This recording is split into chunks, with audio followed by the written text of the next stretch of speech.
The latest on the impact of a major earthquake in Russia. Authorities in Hawaii say people can return home after a tsunami warning, but some dangers still remain. NTD's Arian Pastar has the update. The potential for strong currents or dangerous waves are expected or occurring for those in or near the water. Hawaii authorities on Wednesday warning residents that the sea can still pose a danger to people near the beaches. Officials downgraded a tsunami warning to a tsunami advisory after an 8.8 magnitude earthquake shook eastern Russia. The quake caused tsunami waves of up to 16 feet and sparked evacuation orders in Hawaii and across the Pacific.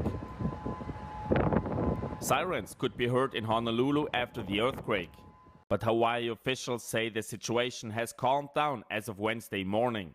Those who have evacuated may safely return home based on county assessments and directives. The state's governor says no damage has been reported so far. An eyewitness recalls the moment people received tsunami warnings after the quake shook the earth on the other side of the Pacific. It was very clear. It said, "You are in danger, get away from coastal waters." Meanwhile, in Russia, a volcano erupted after the earthquake. Russian scientists say a descent of burning hot lava is observed on the western slope, powerful glow above the volcano and explosions. Tourists who were camping in the region where the quake hit were shaken in their tents. Video released on social media also shows a church tower shaking and people leaving the top floor of a nearby building. The Kremlin says it's the strongest earthquake to hit the region since 1952. Several people are injured, but fortunately no fatalities are reported. Arian Pastar, NTD News.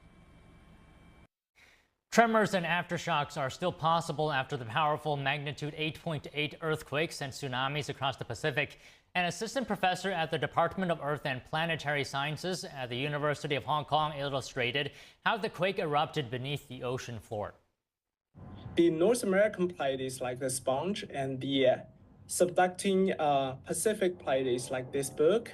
And the average convergence rate between these two plates is like 7 to 8 centimeters per year, so on average. But during the regular times, in most of the time, they are stick together due to friction. So you're changing the shape of the sponge. So the sponge is squeezed, it's being squeezed. It does not mean that an aftershock sequence will end soon. Aftershocks can be comparable with earthquake itself. It is possible, especially there is such a huge crust fracture in Kamchatka region. The earthquake off Russia's Kamchatka Peninsula was the strongest since 1952. A Kremlin spokesperson said there had been no casualties in Russia. The official credited solid building construction and effective alert systems. Noticeable aftershocks are expected to continue for at least another month. And joining us now to discuss the tsunami warning and the shooting as well in a Manhattan office is Stephen Rogers, retired lieutenant commander in the Office of Naval Intelligence. He's also a retired New Jersey police detective and former member of the FBI National Joint Terrorism Task Force. Good afternoon, Lieutenant Rogers. So Secretary of Homeland Security Kristi Noem said earlier today that the threat of a major tsunami has passed, but a downgraded warning is still in effect for the West Coast. So my question to you is, what is the standard Navy and Coast Guard protocol when a tsunami warning is issued near a U.S. military installation, for example? How do they prepare? Well, there are condition of readiness levels.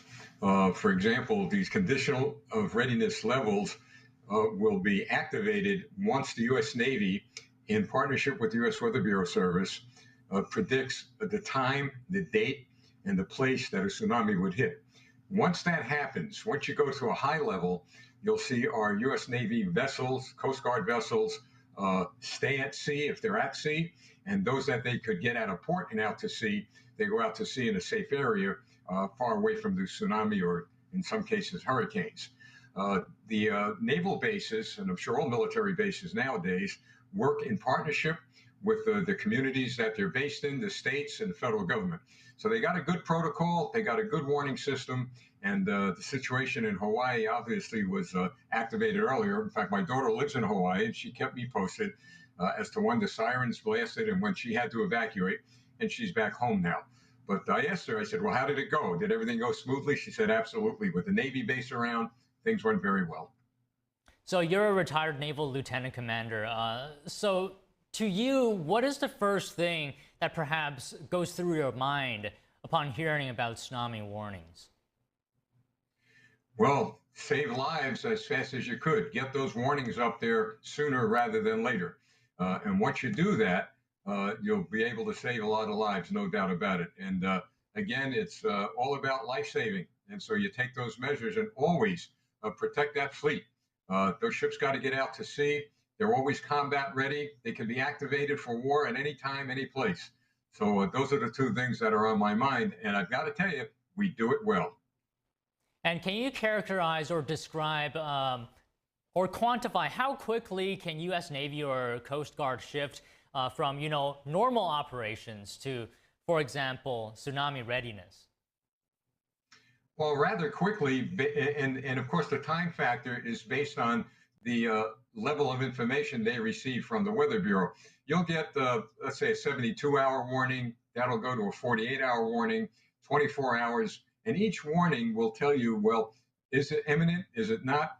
So there are levels that will build you up to a point where you'll have to evacuate. So I'd say based on how they got this set up, it's pretty quick, rather quickly. And would you be able to comment on whether have recent Navy and Coast Guard protocols changed over the years, perhaps due to lessons learned from past events, or has it been relatively the same? Well, I'm sure it has. I can't answer that because I'm no longer active with the military, but know how the military works, know how the Navy works, especially. I'm sure year in and year out, they get the best equipment necessary in order to respond to something like this. I have full confidence that because of their history of doing a great job, that they're still doing a great job in protecting the lives of people, not only on their bases, but in the states and communities that they are based in. And Lieutenant, would you be able to describe for us what is the Coast Guard or Navy's role in assisting civilians during such an event or after a tsunami threat?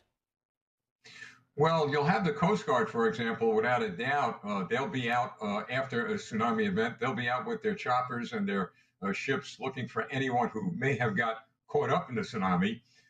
There's no guarantee that there were no ships or private yachts or anything like that out at sea. So the Coast Guard certainly would be going up and down the beach areas, the shore areas, and looking for boats and people who may be stranded. And the Navy will help out with that, with their air assets and boat assets. And by the way, they'll also open some of their areas on base that could be shelters for people, food, water, anything they need, anything the American people need in a disaster. You could be sure that the U.S. Coast Guard and the United States Navy is ready to help them. And I'll throw in the Marines and Army and Air Force too. It's one big happy family here in the United States when we're needed the most by the people. You're absolutely right. I mean, it looks like that way from where I'm standing as well. But I also had some things to ask you about the shooting in a Midtown Manhattan office building a couple days ago. So whenever a tragic mass shooting